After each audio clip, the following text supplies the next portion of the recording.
Hi, I'm Mark Murphy, author of Hiring for Attitude, and I want to show you the single most common mistake people make with behavioral interview questions. And the thing about it is, it's made almost entirely by good interviewers, well-meaning, experienced people, and senior executives ruin their own questions without ever realizing it. Let me show you how. Here's a solid behavioral interview question. Tell me about a time you faced a difficult situation. Good question.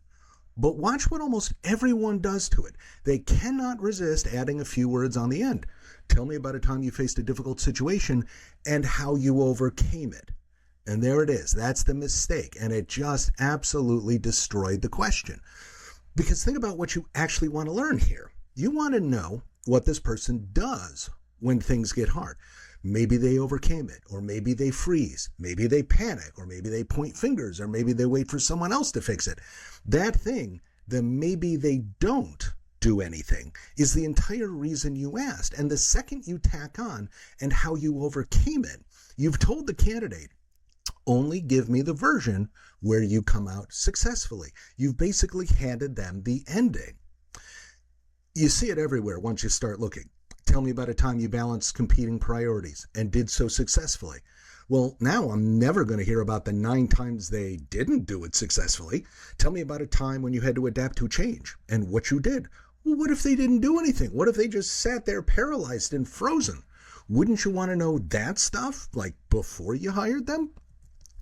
Here's the way I like to think about it. There are 2 kinds of people in the world, problem bringers and problem solvers.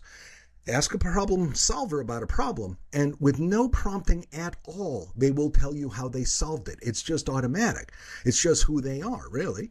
Ask a problem bringer about that same problem, though, and they'll tell you about the problem, and then they will stop talking.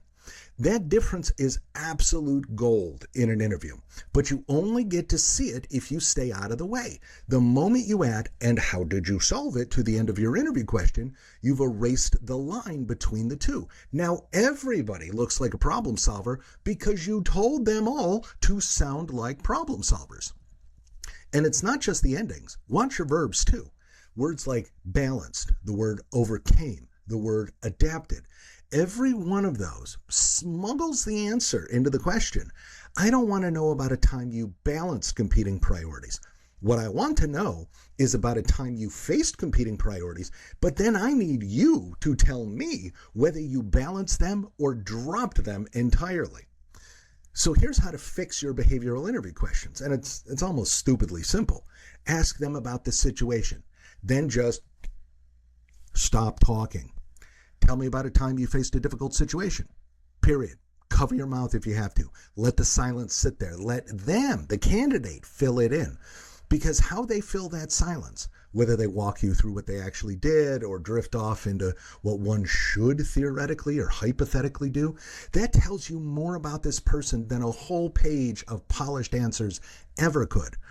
The hardest part of interviewing isn't asking a clever question. It's actually resisting the urge to rescue a candidate from a really hard question, especially when you see them struggling with it. Now, fixing this one habit will genuinely improve your interviews tomorrow. But great behavioral interview questions are just one piece of a much bigger puzzle. Knowing which attitudes to hire for in the first place, building questions that reveal them, and being able to tell a good answer from a bad one the moment you hear it, right? So that's what we do at Leadership IQ.